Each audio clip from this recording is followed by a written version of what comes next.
Hey, today I wanted to talk a little bit about a band that I'd not forgotten about, but just hadn't listened to in a while. But the CD that I did have by them, I remember listening to a lot. I really loved this album, and I didn't know too much about this band actually when I bought it. But I'm talking about House of Freaks. This particular album, the album that I had was called Cakewalk, and it was released in 1991. Really at the doorstep of the grunge movement. I remember this came out shortly before or right around the time Nirvana's Nevermind came out.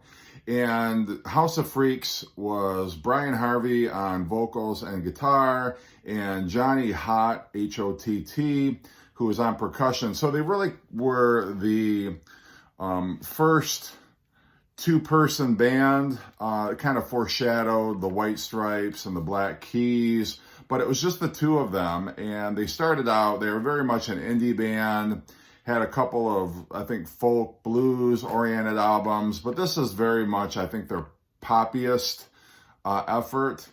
And I loved this CD to death. And I don't know what made me think of this CD actually just recently, but I was playing it and reminded just how much I liked it. It sounds as fresh today as it did back then. It's got a very modern kind of a sound, but I just thought I would play a few tracks off of here. House of Freaks, I believe they formed in the mid-'80s, and then they broke up in 1995. They just never got popular, never broke through into the mainstream, and then kind of grunge took over, and it was really the end of their career. I thought I would just play a couple of tracks off here, give it a listen. I don't know if this is available on Spotify. I think the CD is hard to find. Their other CDs also are a little hard to track down, but I think this was their most popular one. This was their only release on a major label. Their first three records were on Rhino Records, and then they were on the Giant record label, which not really a big record label, but nonetheless, I remember hearing this on the alternative station back in 1991 and really thinking like, wow, this is amazing. I heard the first track that I heard on the radio was Rocking Chair. So I'll play a little bit of that and you'll kind of get a feel for what House of Freaks is all about.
House of Freaks broke up in 1995, and unfortunately, Bryan Harvey's story has a very horrific ending. And on New Year's Day of 2006, Johnny Hott, who was his bandmate in House of Freaks, was supposed to come over New Year's Day, and they were going to have a New Year's Day party celebration.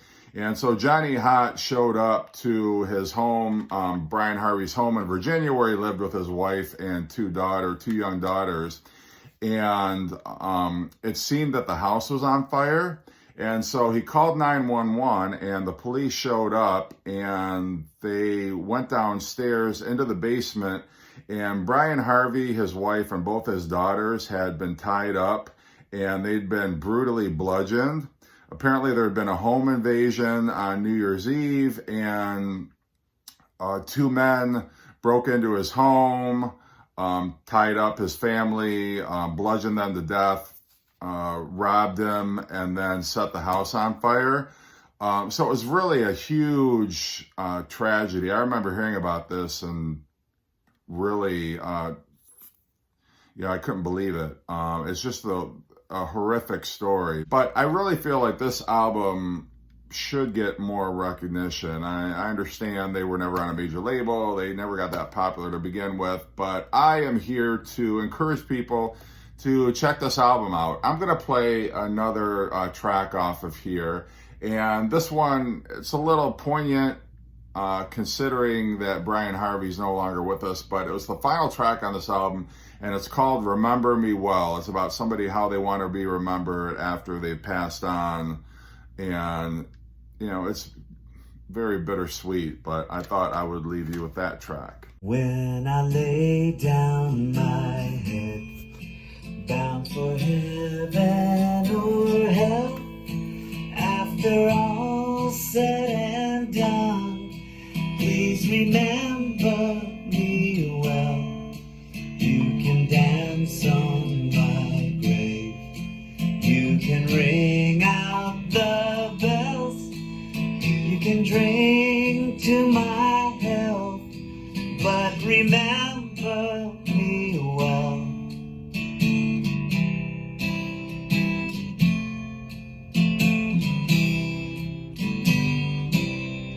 Sing the soldier's lament, hear the stories he tells.